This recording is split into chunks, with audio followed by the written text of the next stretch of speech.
So negative thought patterns are really just that, they're habits. They're habits. Habits are things you do without thinking about them, right? So some people bite their fingernails, some people, will twirl their hair, some people will crack their knuckles, some people will, people have all kinds of little habitual, quirky things they do. They're habits. We don't think about them. That's why they're so hard to break because we don't even realize we're doing them. Some people have habits of speech.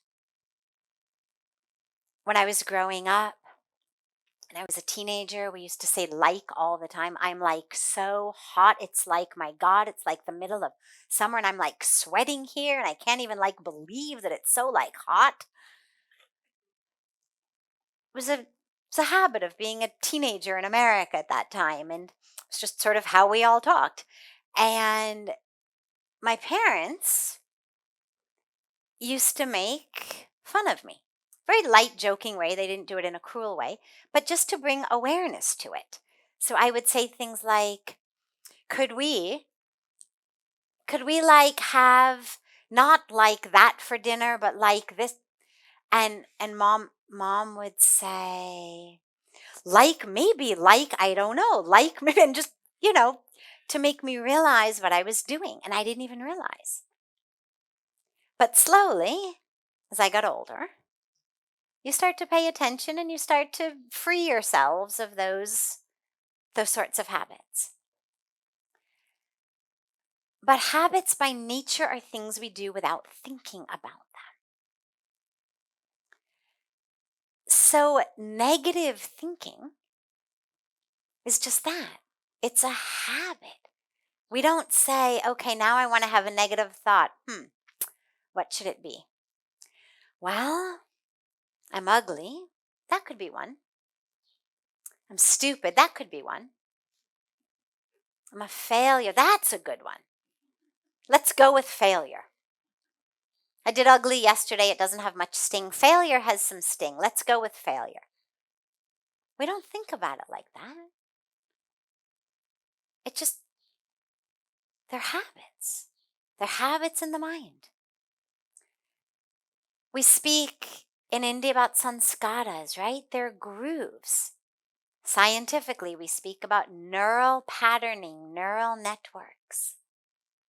Here we speak about sanskaras. It's the same thing. They're literally impressions. Impressions on my psyche. This is how we think. But like any habit, you can free yourself of it. But you have to first bring awareness to it. So the first thing to do is recognize that you are not your thoughts. Okay? It's just a habit in your brain. Next, watch your thoughts. Sit down, close your eyes. Don't try to change them. Just watch them as an observer. And the benefit of that is you will realize as you're watching that you are not them. You are the one over here watching them. And you'll be able to see them as just these things happening in your brain, like bubbles. That's really what they are. It's just like if you ever see somebody blowing bubbles. And the bubble gets inflated and then the bubble pops and there's a bubble and then it pops. That's how our thoughts are. So spend some time watching them to teach yourself, really, I'm not my thoughts. I'm watching my thoughts. I'm the one aware. I'm the one watching. I'm not the movie. I'm the one watching the movie. I'm not the actor in the TV show. I'm the one watching the actor in the TV show. I'm not the thought. I'm the one watching the thought. When you become simply aware of them, they lose that power to impact you a lot. Because then you just see them. Oh, yeah, another one. Oh, another one. Oh, another one. But then what you want to do is you want to give the mind something to do instead. Ideally, with a very disciplined meditation practice. In general, the thoughts will become less and less because the mind will become stiller and stiller. But along the way, you need to give the mind something else to do. If you have a baby or a puppy that's, taking this and tearing it up and doing this and destroying this and you can't just say, sit down and shut up. They're not going to do it. Maybe for 30 seconds, as long as you've scared them, they will. And then in 30 more seconds, they'll be up doing their thing again. It's what babies do. It's what puppies do. So what do? You give them something else. You give them a toy that they can play with. Then they leave your carpet alone. So in the same way, the mind needs to be given something. This is one of the most basic benefits of a practice of japa. It's got a lot of more powerful, deep benefits as well, but this is one of the most basic benefits.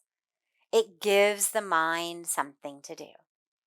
As long as you're chanting your mantra, you're not having negative thoughts. And you just chant and chant and chant until, and you can do it with your eyes open. Whatever you're doing in the world, you can chant your mantra at the same time. So you just keep chanting your mantra, chanting your mantra. And slowly that habit will change. But also along with that, I would suggest bring in some very direct thoughts. So if your negative thoughts tend to be about other people, develop a habit when you first see someone. Immediately find 3 positive things you can see about them. Every time you meet someone, every time you see them, first thing your mind knows it has a task. 3 positive things. Beautiful smile, right? Whatever it may be. If it's somebody you know, it's easier. Someone you don't know, you're going to be stuck physically. Nice hair, nice smile. But immediately make the mind do something positive. And if it's more about yourself than about other people, then what you want to do is you want to come up with some very good daily affirmations. So if the negative self-talk is things like, I'm stupid, then you want to have an affirmation that says something like, I am absolutely brilliant in all of my areas of expertise. Right? It's not false. It doesn't say that you know everything in the world, doesn't say you're the smartest guy on the planet. But it just reminds you that everything that you know about, you're brilliant. Or you could have something that says, my brain is an untapped tool of potential. Meaning you're just not using it enough. But come up with things, the opposite of what you're telling yourself. And then literally put them on sticky notes. Stick them on your bathroom mirror. Stick them everywhere. Make them be notifications, alarms on your mobile. It may sound silly. And you'll feel silly in the beginning. But the way that the subconscious works is the more you tell it something, the more that thing becomes its reality. If you think you're stupid, it's only because you or someone else told you that enough times that it went in. So correct the mistake. And slowly, slowly, the patterns will change.